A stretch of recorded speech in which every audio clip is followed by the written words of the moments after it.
Olá pessoal, vamos dar continuidade aqui nas nossas aulas sobre os estados de choque. Agora a gente vai discutir um pouquinho a respeito do diagnóstico diferencial. Então, para a gente saber sobre o diagnóstico diferencial, a gente tem que ver qual que é o quadro clínico, né, que o choque se manifesta. Então a gente viu, né, os mecanismos compensatórios aí do choque. E todo o quadro clínico, num primeiro momento, vai ser baseado, né, vai ser secundário a esses mecanismos compensatórios. De todos os sinais, a pressão arterial e a frequência cardíaca são sinais de grande importância, justamente porque a hipotensão é o principal sinal aí, né, que está relacionado com a hipoperfusão, lembrando que ela pode ser relativa ou absoluta, né? E grande maioria dos casos vai ter um aumento da frequência cardíaca como manifestação clínica, né? O quadro clínico, de forma geral, ele vai ter várias alterações que vão ser obtidas através do exame físico, mas também algumas vão ser a nível laboratorial, né? Em alguns casos ainda é necessário fazer a propedêutica com exames de imagem, mas para confirmação diagnóstica, para a gente conseguir tratar a causa base do choque, né? O choque ele vai ter algumas fases de evolução clínica, sendo que a fase compensada é aquela onde o paciente iniciou a resposta compensatória ao choque e essa resposta compensatória conseguiu estabilizar os sinais clínicos e conseguiu melhorar a perfusão. Caso a causa, né, do choque não seja resolvida, em longo prazo, esses mecanismos compensatórios eles vão deixar de ser efetivos e a gente vai ter uma descompensação, que seria o quê? Mesmo com a ativação daqueles sistemas, né, renina, angiotensina, aldosterona, da liberação da vasopressina, da ativação do sistema nervoso simpático, né, ainda assim, mesmo com isso tudo, a gente vai voltar a apresentar aí sinais de baixo débito, com hipotensão, com má perfusão. Então, a gente considera a fase descompensada que a gente vai ter que atuar para conseguir tentar reverter o prognóstico desse paciente. E a gente considera a fase irreversível, é aquela na qual o paciente tentou, o organismo, né, do paciente tentou os mecanismos compensatórios, não foi possível só com esses mecanismos reestabelecer uma perfusão adequada, ele foi para a fase descompensada e mesmo com as medidas clínicas, ele não teve resposta adequada, né? Então a gente entra na fase irreversível, onde a lesão tecidual ela já é tamanha, né, com tanta liberação de marcadores clínicos, né, e metabólitos, que a gente já considera uma fase irreversível. Já não tem como a gente atuar mais para tentar reverter a situação. E o que, que a gente vai ter? Né? Quando eu avalio esse paciente, o paciente geralmente vai estar hipotenso, lembrando que a hipotensão é absoluta se a sistólica for menor que 90 e é relativa naqueles pacientes que têm uma pressão basal mais elevada e a gente tem uma redução de 40 milímetros de mercúrio. A taquicardia, né, vai ser uma resposta aqueles mecanismos compensatórios, onde a gente vai ter ativação dos receptores beta 1 e o aumento da frequência cardíaca. Aqui a gente tem que fazer uma observação, porque a taquicardia às vezes ela não vai ser observada em todos os casos. A gente tem casos de choque cardiogênico, onde há algum bloqueio atrioventricular, né? Nesse caso, o paciente vai fazer bradicardia e não taquicardia como mecanismo compensatório, né? E aqueles pacientes que já fazem uso crônico de beta-bloqueador, porque mesmo se tem o estímulo aí para liberação de catecolamina, ativação dos receptores beta, o beta-bloqueador às vezes não vai deixar com que esse paciente evolua com taquicardia. Pode ser até que aumente um pouco a frequência em relação ao basal, mas dificilmente ele vai ter uma elevação, né, de batimentos acima de 100 por minuto. Mas ainda assim, se o paciente está taquicárdico, né, associado aí com hipotensão, possivelmente já está evoluindo com um quadro de choque. A gente viu também que há uma liberação hormonal para retenção hídrica, tanto pela aldosterona quanto pela vasopressina, sem falar que a perfusão renal, né, nos casos mais avançados aí, fica prejudicada. Então o paciente manifesta com uma redução da diurese, né? Essa oligúria, ela inclusive é um sinal que a gente avalia para ver se a nossa intervenção, né, a nossa ressuscitação, ela está sendo eficaz. Então, a monitorização da diurese vai ser uma coisa muito importante para a gente ir na frente. Então, o paciente pode desenvolver essa oligúria. A gente viu também que pode ter uma atuação no sistema nervoso central com alterações do estado de consciência. E aqui a gente pode variar desde estados confusionais, cogitação, até sonolência, prostração e coma em casos mais avançados. Então, a gente tem que ficar bem atento quando o paciente tem um estado de consciência diferente, né, do habitual. O paciente vai fazer uma taquipneia, já que a oxigenação não está sendo adequado, o reflexo quimiorreceptor com a identificação do aumento do CO2 vai acabar promovendo aí um aumento da frequência respiratória.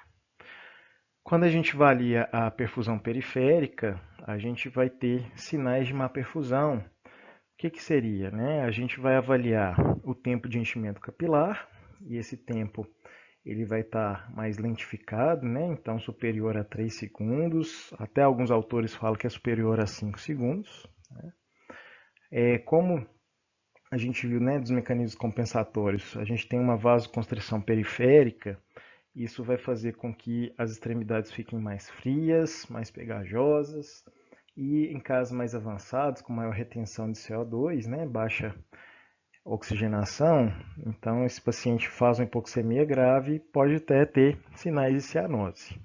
Quando os sinais de cianose ficam em região, né, cervical, torácica e face, a gente já considera uma cianose central, que já seria hipoxemia bem severa, bem avançada.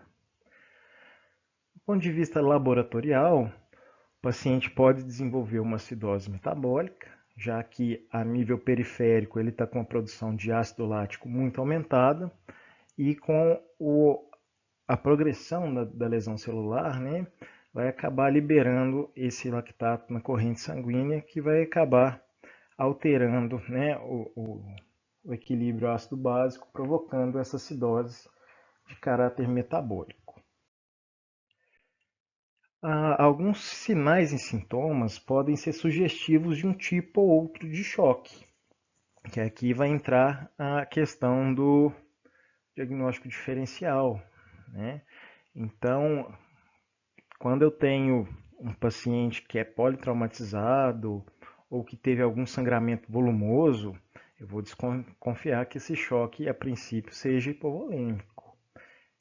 Se for alguma desidratação grave, né, com vômitos incoercíveis, diarreia com grande volume e grande frequência, aqui, principalmente em crianças, onde o volume desses líquidos perdidos representa uma porcentagem alta da volemia, né? Então, essa desidratação aguda e grave pode causar um quadro de choque também.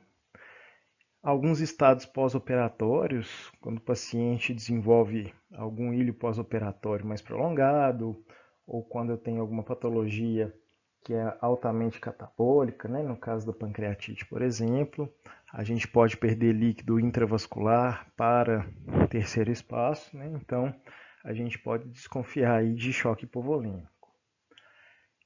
Quando eu penso em choque cardiogênico, eu estou pensando em alterações cardíacas, né? Então, um paciente que chegou com algum tipo de dor precordial, seja típica ou não, a gente pode desconfiar que a causa do choque pode ser um infarto, né, uma síndrome coronariana aguda.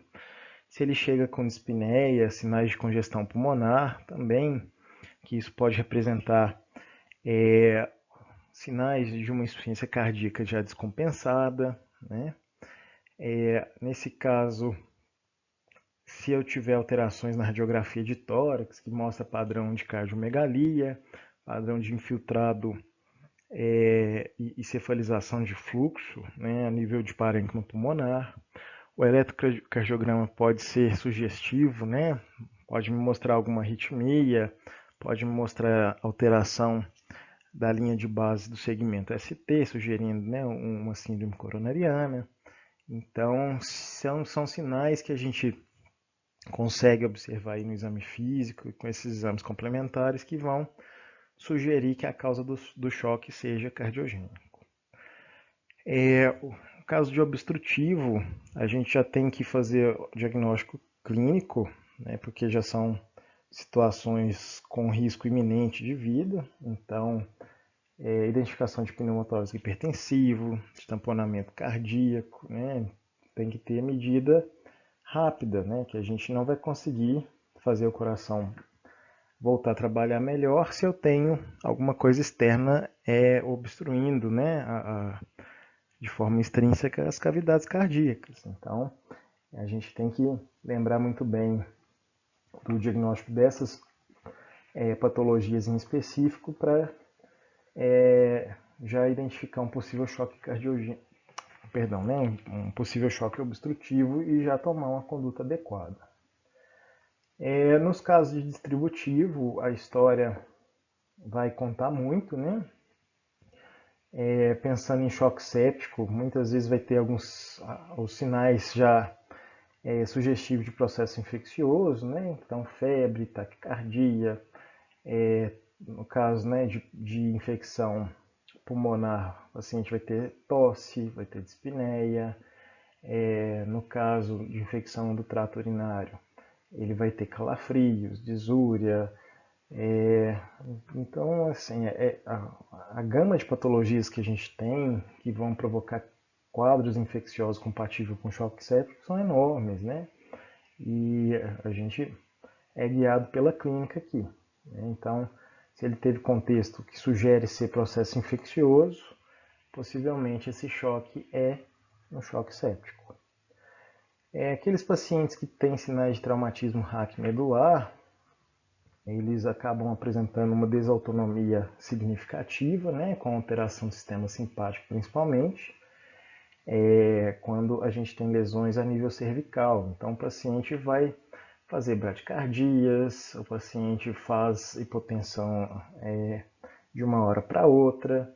Você até pode pensar, né, que por ser trauma seria hipovolêmico, que realmente tem que ser a hipótese inicial principal, mas aí você faz o volume, que é o tratamento do choque hipovolêmico, o paciente não responde, continua hipotenso, né?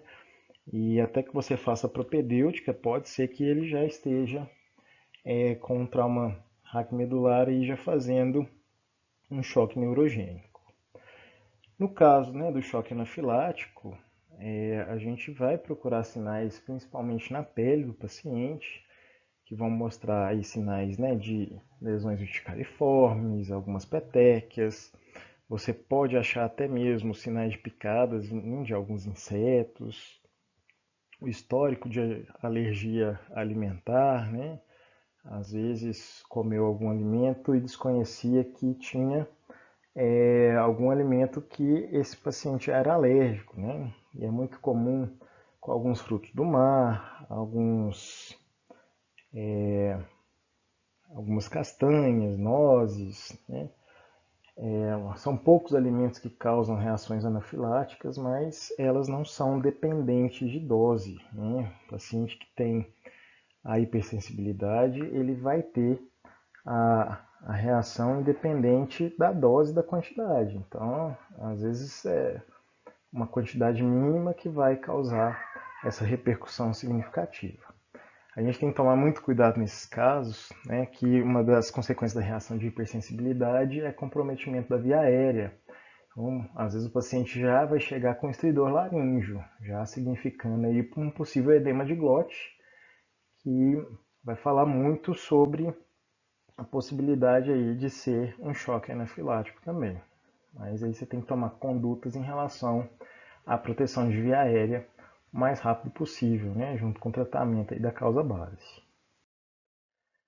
Quando a gente fala de choque hipovolêmico, o ATLS, que é o suporte avançado de vida em trauma, ele traz para nós uma classificação em relação ao choque hipovolêmico secundário a grandes hemorragias. Então, ele classifica em 4 classes, sendo a classe 1 e 2 quadros leves, né, de perda sanguínea, e nesse caso a pressão arterial ela geralmente não se altera. Na classe 2 pode ser até que haja um leve aumento da frequência cardíaca, né, já sugerindo uma taquicardia como mecanismo compensatório, mas são situações aqui onde eu não tenho alteração da diurese, eu não tenho alteração do nível de consciência, então acaba que a quantidade de sangue perdido, né, não foi suficiente para causar alterações hemodinâmicas ainda. Mas a partir da classe 3, que seria moderada, e a classe 4 grave, a perda de sangue corresponde a pelo menos 30%, né, do total da volemia do paciente. Aí, nesse caso, o paciente vai ter taquicardia, vai ter hipotensão, já vai ter outros sinais, né, como taquipneia, oligúria, alteração do nível de consciência, né? E aqui a gente já vai classificar esse paciente com choque do tipo hipovolêmico com necessidade aí de resgate tanto de soluções cristalóides quanto de hemotransfusão, se for necessário, né? Então, essa é uma classificação muito interessante porque guia a conduta, até mesmo para ver se o paciente vai evoluir ou não para choque e o que deve ser feito, né, em cada caso aí. Então, a gente já viu as possibilidades diagnósticas, né, o que diferencia um tipo ou outro de choque, mas como que a gente faz o diagnóstico em si, né? A gente vai ter que identificar todos esses sinais clínicos que a gente já discutiu. A gente vai ver a história clínica, né? Então, o paciente estava no restaurante, começou a ter um mal-estar, então possivelmente deve ter tido uma ingesta de um alimento alergênico. Ele foi vítima de politrauma, tem um relato de um sangramento volumoso no local, sugerindo um choque hipovolêmico. Ou então, um paciente que estava com febre, tosse, está com queda de saturação, sugerindo ser um quadro séptico de foco pulmonar, né? Então, a história clínica é de extrema importância para que a gente consiga fazer o diagnóstico definitivo sindrômico, né, e afastar os diagnósticos diferenciais. Aqui a gente pode usar mão de uma gama de exames, né, a nível laboratorial. A gente tem alguns específicos que vão falar para a gente sobre a perfusão em si, mas a gente tem que monitorizar ionograma, avaliar o diferencial de leucócitos, né, que vai sugerir uma infecção, queda importante de hemoglobinas. A gente vai ter exames específicos para fazer diagnóstico diferencial de situações infecciosas, né, no choque séptico, né? Então são várias coisas que vão ser úteis aí para nós. Mas como a gente já viu, né, que esses sinais clínicos muitas vezes vão ser semelhantes em todos, né? Enquanto a gente está fazendo essa investigação toda, a gente já começa a medida de ressuscitação. A gente não vai esperar finalizar o diagnóstico para começar a fazer uma coisa, porque quanto mais tempo demora, mais lesão celular eu tenho. Então eu já tenho que tentar reverter isso o mais rápido possível, para que ele não vá para aquela fase descompensada e acabar entrando numa fase irreversível. Então a gente tem que fazer essas medidas de ressuscitação o mais precoce possível. Então é um alerta muito grande, que a gente não vai esperar o paciente deteriorar para começar a fazer enquanto está aguardando um diagnóstico. Quais exames laboratoriais, né? Qual que é o racional disso? Então, o hemograma vai falar para nós o valor da hemoglobina, que vai ser útil, né, nos casos de choque hipovolêmico por hemorragias. Ele vai me contar o global de leucócitos, né, que pode estar aumentado, inclusive com desvio no caso aí de um choque séptico. Os eletrólitos vai ser importante nos casos de desidratação grave, quando eu já começo a fazer distúrbios hidroeletrolíticos, insuficiência renal, né, que é uma possibilidade de mecanismo compensatório, né, do choque. A ureia e a creatinina, né, que são exames para avaliar a função renal, justamente pelo mesmo motivo. A função hepática é de extrema importância porque nos casos mais avançados, a insuficiência hepática é por isquemia, né? Geralmente uma hepatite isquêmica secundária a choque, já indica para nós, né, um processo mais avançado. Pode ter distúrbio de coagulação também, que a gente vai ver em conjunto com o hemograma, né? O número de plaquetas, alteração da prova de coagulação. A amilase e lipase, para avaliar possível comprometimento hepático e alguns diagnósticos diferenciais de acometimentos abdominais. As provas de coagulação, né, que entra também aí como distúrbio de coagulação induzido por sepse, então é uma coisa que a gente tem que monitorizar nesse paciente mais grave. O dedímero, que ele pode ser um ponto inicial aí para a investigação de uma possível TEP, né, um tromboembolismo pulmonar. Ele negativo afasta, mas ele positivo não confirma. Ele só fala para mim que eu tenho que continuar fazendo investigação específica. E às vezes essa investigação pode não dar em nada, já que o dímero D é uma enzima, né, que pode aumentar em diversas situações. As enzimas cardíacas, também denominadas aí marcadores de necrose miocárdica, que seria a troponina, a creatinofosfoquinase, CPK, a fração CKMB, né, que vão sugerir para nós uma síndrome coronariana e um possível choque cardiogênico. A gasometria arterial, de grande importância, que a gente vai avaliar a presença de distúrbios ácido-básicos, principalmente, né? A gente viu que uma manifestação é acidose metabólica, então eu tenho que ver como que está o pH do paciente, se ele está retendo CO2 ou não, qual que é o valor do bicarbonato, né? Que às vezes vai ser necessário fazer uma reposição desse bicarbonato. O lactato arterial justamente porque a gente viu que a lesão celular vai provocar um aumento da liberação desse ácido lático, então esse lactato ele pode estar aumentado, né? E ele tem um valor na literatura aí comprovadamente associado com prognóstico. Pacientes que na admissão na UTI que tem valores elevados, né, acima de 6, dificilmente vão responder às medidas clínicas, então a mortalidade é mais alta nesses pacientes. Tipagem sanguínea e provas cruzadas, porque às vezes o paciente teve queda de hemoglobina, vai precisar de hemotransfusão, então já é interessante, né, no paciente que tem um histórico de trauma já ter a solicitação, né, dessa tipagem sanguínea, né, e coleta de amostra para banco de sangue. Além disso, a gente vai fazer o screening infeccioso, então é necessário, se a suspeita é de um choque séptico, avaliar a urina, né, e já fazer a solicitação da cultura, né, dessa urina também para se confirmar uma infecção urinária, você iniciar o tratamento com antibiótico empírico, mas esperar a cultura sair para guiar o tratamento depois, né? E aqui eu já citei a cultura da urina, mas a gente vai solicitar também a hemocultura, né, que o paciente séptico pode fazer uma bacteremia e isso ser identificado nas culturas.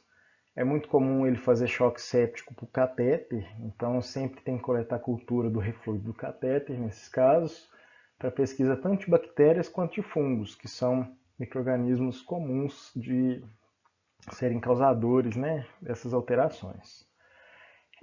Pode ser necessária a cultura de secreção de via aérea, do bronco, do lavado broncoalveolar.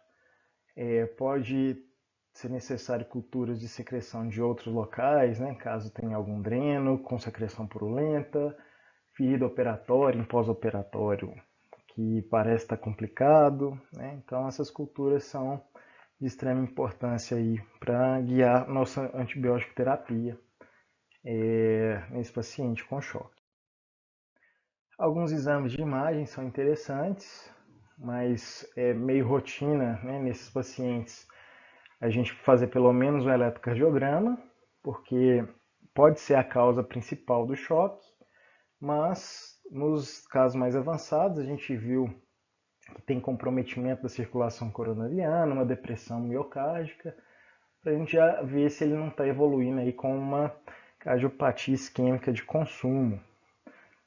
Radiografia de tórax vai nos ajudar muito, principalmente para fazer diagnóstico diferencial de infecção pulmonar, avaliar também a área cardíaca, sinais de congestão que poderiam falar de uma descompensação de uma insuficiência cardíaca. E aqui a gente tem outras opções que não são padronizadas para todos os casos, seriam mais possibilidades aí para diagnósticos diferenciais ou complementares em algumas situações já conhecidas. Por exemplo, né, a radiografia de abdômen, se você está achando que o paciente está com uma sepse de foco abdominal, né, seria um choque séptico secundário, né, a alguma alteração. Então, eu posso ver nesse raio-x sinais de obstrução intestinal, alguma perfuração, né, sugerindo abdômen agudo perfurativo. Então, essa radiografia ela pode ser muito útil, né? Alguns casos, as tomografias podem ajudar bastante. E aqui, principalmente a de abdômen, quando a gente está falando em choque séptico, né? Para avaliar abdômen agudo. Aqui é essa imagem mostrando aí uma coleção peripancreática já volumosa, né? Então, a pancreatite mais avançada, esse paciente pode estar perdendo líquido para o terceiro espaço aqui. E tem umas áreas na região central aí um pouco mais escuras, já sugerindo produção de gás por anaeróbio. Então, pode ser uma pancreatite com necrose infectada. Então, o paciente pode fazer um choque séptico por causa disso, né? O ecocardiograma, de grande importância para a gente avaliar a função cardíaca global, principalmente naqueles casos onde eu já sei que há um comprometimento cardíaco, né? Então é um choque cardiogênico, mas o ecocardiograma vai me dar mais informações para saber como que é a fração de ejeção, como que está a pressão pulmonar, justamente quesitos aí que vão me falar de diagnósticos diferenciais também, como TEP, como uma descompensação da insuficiência cardíaca. Então, são exames de extrema importância, né? Então, esse diagnóstico diferencial é muito importante. Ele vai guiar, a partir de então, a nossa conduta, que é o tema aí da próxima aula. Aguardo vocês lá.